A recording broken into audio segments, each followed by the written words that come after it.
اور اس کے علاوہ پھل کھائیں، پھل بھی اسکن کھائیں، اس کا بیج بھی کھائیں تو وہ بھی فائبر ہے. اسبگول کا چھلکا کھائیں تو وہ بھی فائبر ہے. اور بہت سارے کھانے جو ہے جو فروٹ تک سب میں فائبر ہوتا ہے. تو فائبر کیا چیز ہے؟ فائبر ہمارے اسٹول کو، ہمارے پخانے کو بلک دیتا ہے تاکہ اس کا ایک تھوڑا سائز بن سکے، اس کے اندر پانی جذب لیتا ہے تاکہ وہ ہارڈ نہ ہو اور تاکہ وہ انٹسٹائن میں سے آرام سے گزر سکے.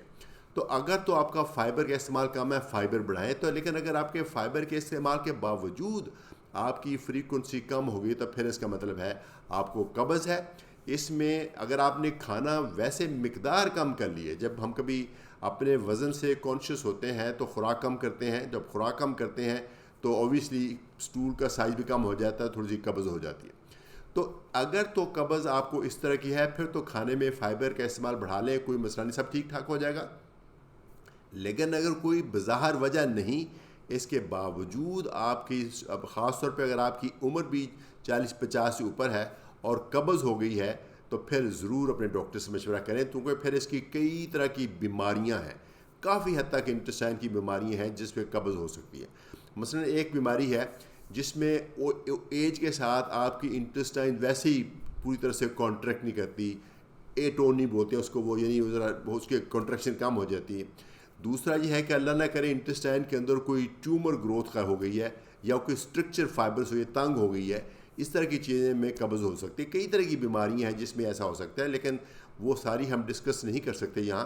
لیکن یہ بات ضرور ہے کہ اگر آپ کو سگنیفیکنٹ کانسٹیپیشن ہے تو آپ اپنے ڈاکٹر سے ملیں، وہ آپ کو چیک کریں گے. اگر تو ایک ہم بولتے ہیں لفظ ریڈ فلیگ سمٹم اگر ہے پھر تو یقیناً آپ کو فردر انویسٹیگیشن کی ضرورت ہے. ریڈ فلیگ سمٹمز کیا ہے؟ اگر پخانے میں خون آیا ہے تو اس کا مطلب ہے ٹیسٹ کی ضرورت ہے. اگر آپ کا وزن کم ہوتا ہی جا رہا ہے کوشش کیے بغیر تو علامہ پھر بھی ٹیسٹ ہونے چاہیے. خون کی بہت زیادہ کمی ہے پھر بھی ٹیسٹ ہونے چاہیے.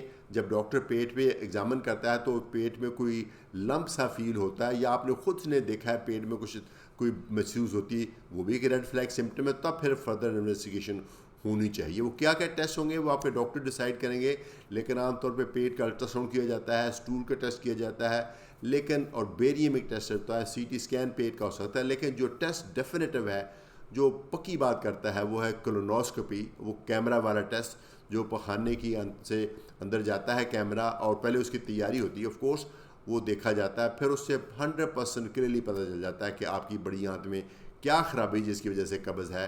اگر قبض کی کوئی وجہ مل گئی تو اس کے مطابق علاج ہوگا. تو اگر کوئی وجہ نہیں ملی تو آپ کو ہم کہیں گے جس کو بولتے ہیں ایڈیوپیتھک کرونک کانسٹیپیشن.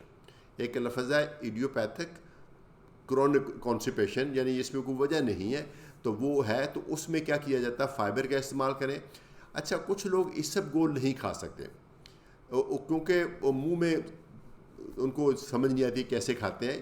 اسبگول کا ایک بڑا چمچ اگر آپ ڈیلی لے لیں، اسبگول کے فائبر کا ایک بڑا چمچ لے لیں، تو اس کو لینے کا جو بھی طریقہ اختیار کریں، منہ میں ڈال کے اوپر سے پانی پی لیں، دودھ پی لیں، جوس پی لیں، یا پانی میں گھول لیں، دودھ میں گھول لیں، یا دہی میں گھول لیں، کسی بھی چیز طرح سے آپ لے لیں، ایک بڑا چمچ آپ ڈیلی لے لیں تو اس سے آپ کا مسئلہ انشاءاللہ حل ہو جائے گا.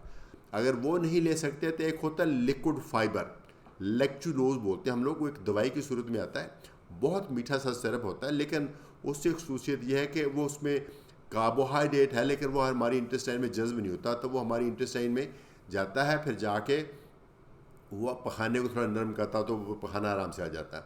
اس کے علاوہ بہت ساری ادویات ہیں جن کو پرگیٹیو کہتے ہیں، ان کا کبھی کبھار استعمال تو ٹھیک ہے. اس کے میں ٹریڈ نیم نہیں لینا چاہتا، لیکن اس میں سینا ایکسٹریکٹ ہوتا ہے، یا کچھ ایسی چیزیں ہوتی ہیں جو انٹسٹائن کی کانٹریکشن بڑھاتی ہیں، تو کبھی کبھار اس کا استعمال بالکل صحیح ہے. لیکن اگر وہ ادویات آپ مستقل لیں گے تو یوں سمجھ لیجیے کہ آپ کی انٹسٹائن جو ہیبیچول ہو جائے گی، پھر اس کے بغیر آپ کو اسٹول نہیں پاس ہوگا.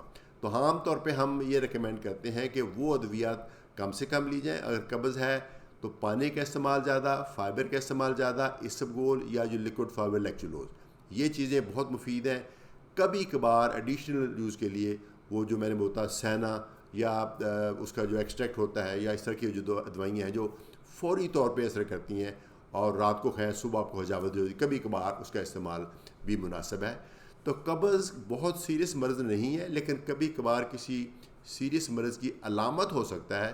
اگر آپ کو بہت پرانی مرض ہے یہ قبض کی تو یا نئی ہوئی ہے لیکن ساتھ میں کوئی ریڈ فلیگ سمٹم ہے تو اپنے ڈاکٹر سے ضرور ملیں تاکہ اگر کوئی سیریس کاز ہے تو اس کی تشخیص کی جا سکے اور اس کا علاج کیا جا سکے. اجازت چاہوں گا. Professor Aziz ur Rahman for medicine. اپنی بیماری کو سمجھیے.